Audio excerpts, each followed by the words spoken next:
Il ne reste que 3 épisodes pour cette saison 2 de The Last of Us, et pourtant, j'ai bien l'impression que ce 4ème, il marque un tournant. Car à mes yeux, c'est sans aucun doute le meilleur épisode qu'on a vu jusqu'ici. Mais, est-ce que ça suffit pour faire de The Last of Us une bonne série ?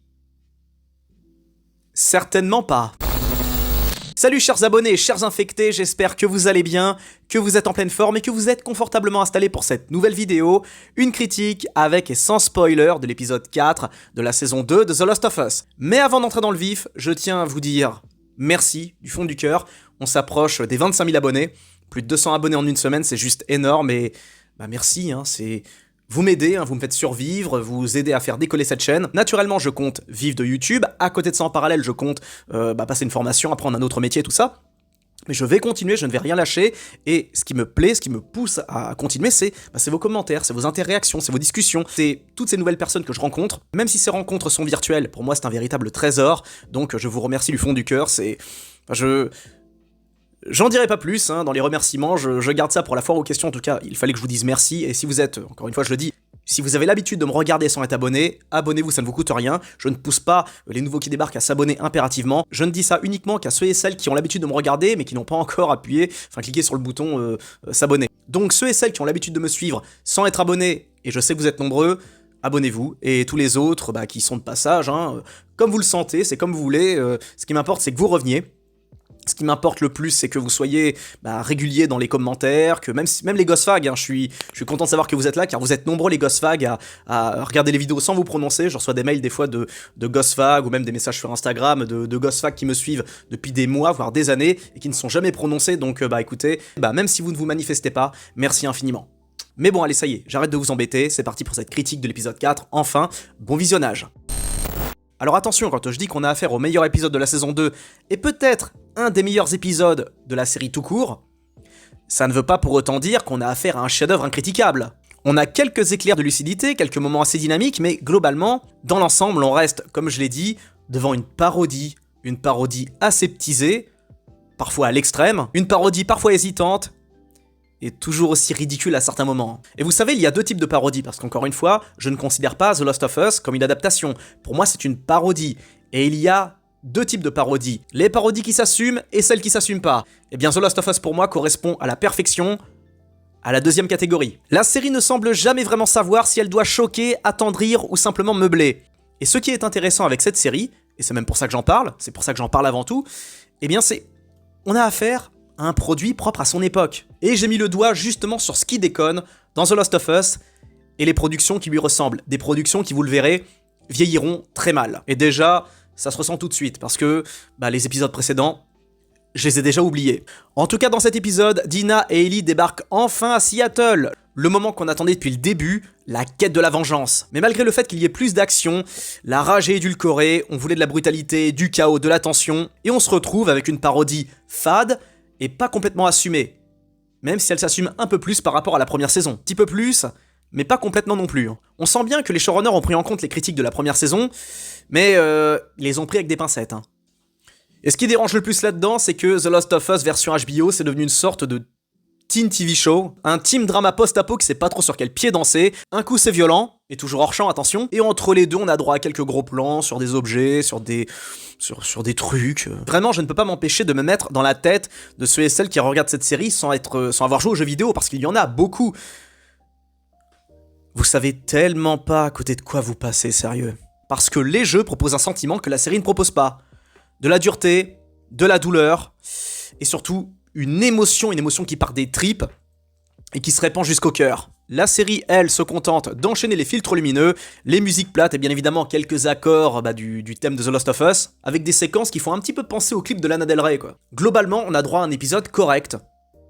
Ce qui est déjà pas mal. Très comparable au deuxième épisode, dans le sens où on sent qu'il y a de l'ambition, il y a de la volonté, il y a des bonnes idées parfois indépendantes du jeu vidéo, mais on a toujours cette sensation étrange de regarder un monde post-apo trop propre, trop posé, trop sympa. Même s'ils essayent de rendre l'environnement dur. Ils essayent.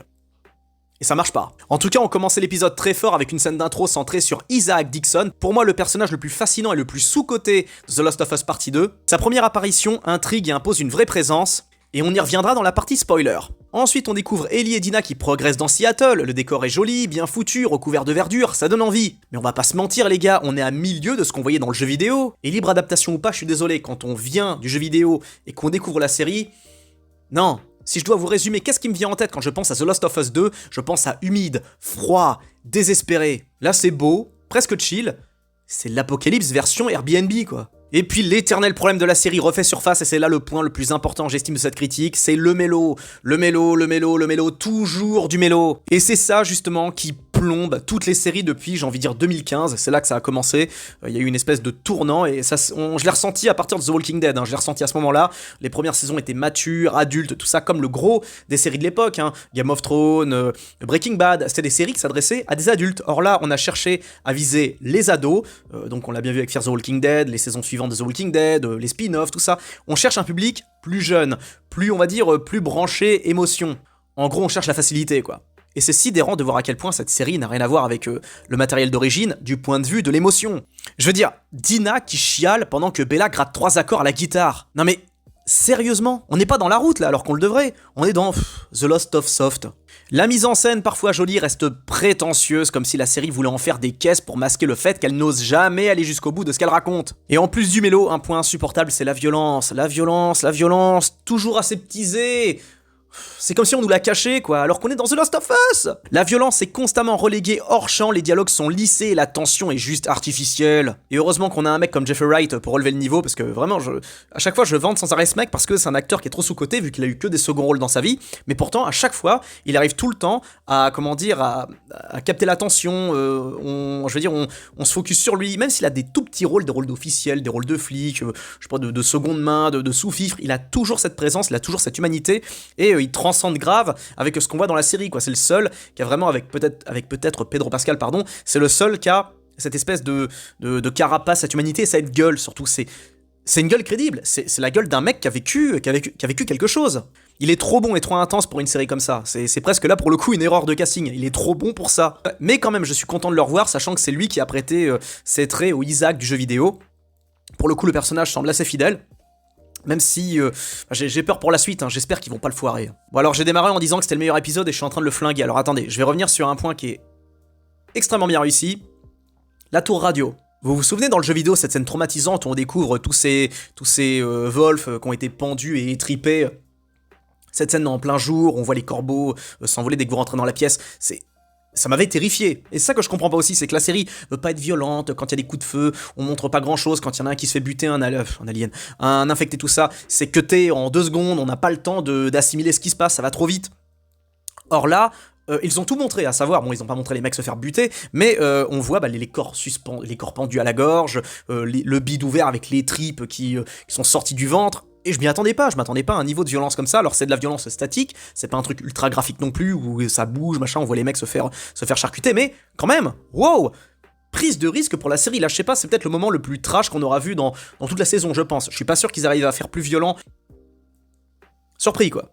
Et là où la réalisation a fait fort pour cette fois, c'est de tourner ça de nuit, quoi. C'est pas en plein jour comme dans le jeu, ce qui rendait le côté encore plus glauque. C'était en fin de journée, c'est la fin d'après-midi, le soleil se couche et on voit tous ces corps, ces pauvres gars qui sont pendus. Et là, c'est en pleine nuit, il pleut, ça rajoute en ambiance. Là, pour le coup, au niveau de la photographie, excellent boulot, rien à dire. Quand on voit les Wolf avancer avec les flingues, tout ça, j'étais dedans, j'étais en pleine immersion, ça m'avait réveillé, quoi. Autre élément positif, mais qui est malheureusement gâché par quelque chose qui me sidère, mais j'en parlerai dans les spoilers, c'est qu'on voit des infectés, on revoit des infectés dans cet épisode. C'est à chaque fois dans The Last of Us, c'est tuc tuc tuc tuc tuc. On voit pas beaucoup dans le premier, on en voit beaucoup dans le deuxième, on en voit pas dans le troisième, on en voit beaucoup dans celui-là, dans une seule scène.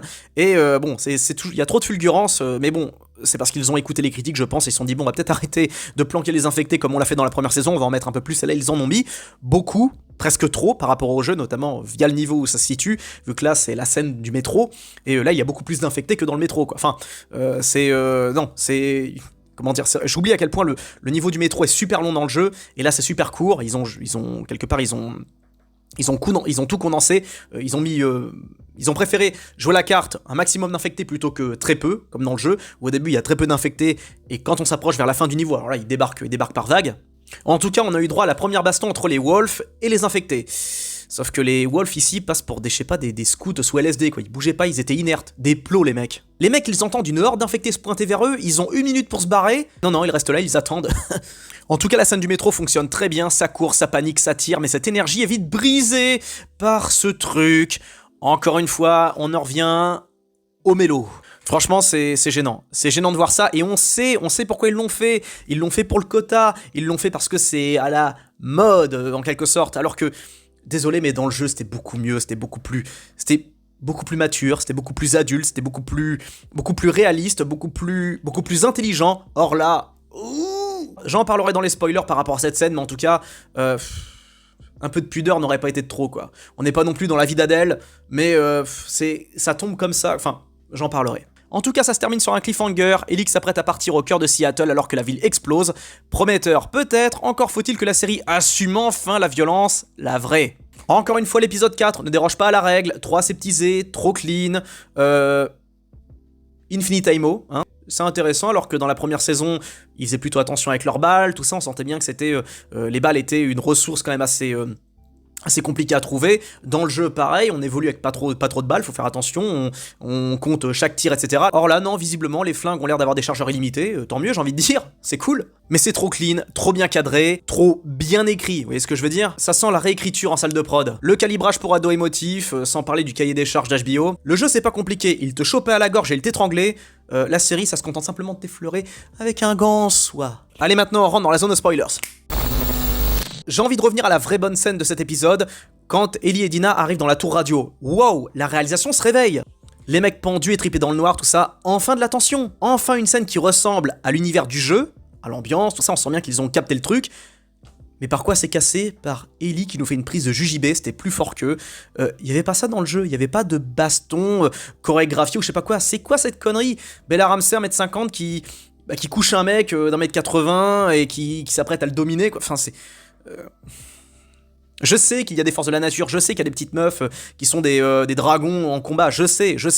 Sauf que là, on parle de mecs qui ont 20 ans d'expérience d'apocalypse, qui sont experts en maniement en armes, en combat, etc. Ellie, elle s'entraîne dans sa grange, une fois de temps en temps, je veux dire, c'est... Là, on n'était pas dans The Last of Us, on était dans John Wick. Dans le jeu, c'était beaucoup plus sale, plus rude, plus humain. Et même si c'était irréaliste par rapport à certains moments, eh bien, notamment les fusillades, tout ça, le fait que Ellie, elle se prend une flèche dans l'épaule et ça va nickel, juste après, hop, c'est reparti comme en 40. Et évidemment, c'est un jeu, donc ils allaient pas rendre le truc ultra réaliste, sinon on n'aurait jamais pu passer le premier niveau, je sais pas quoi. Mais c'était suffisamment crédible pour qu'on y croie. Or là, les infectés effleurent Bella Ramsey, les balles, même chose.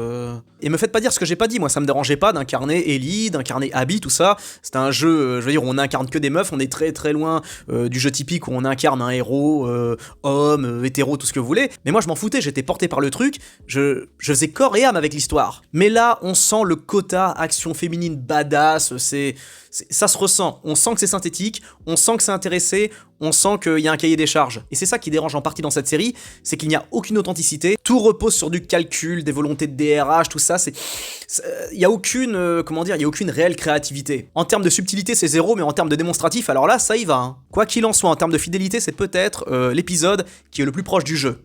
Ça veut pas pour autant dire que c'est un copier-coller, mais c'est le plus proche. On reconnaît les lieux, les enchaînements, les idées visuelles, même si Seattle semble beaucoup moins dangereux que ce qu'on voyait dans le jeu. La ville de Seattle, c'était un personnage à part entière, c'était un personnage qui pouvait vous avaler, vous noyer, n'importe quoi. Seattle, c'était atroce, hein, comme ville, hein. Enfin, la ville défoncée de Seattle après 25 ans d'apocalypse. On avait le sentiment qu'on pouvait, même s'il n'y avait pas en soi de risque de... Enfin si, il y avait des risques de chute, hein, quand même, quand vous tombiez d'un immeuble, ou alors dans une falaise, une grosse crevasse, ou je sais pas quoi. Ouais, il y avait... La ville comportait des risques. La ville, c'était un danger à proprement parler, au même titre que les séraphites, les infectés, les wolves, tout ça. Tout était hostile dans le jeu, tout.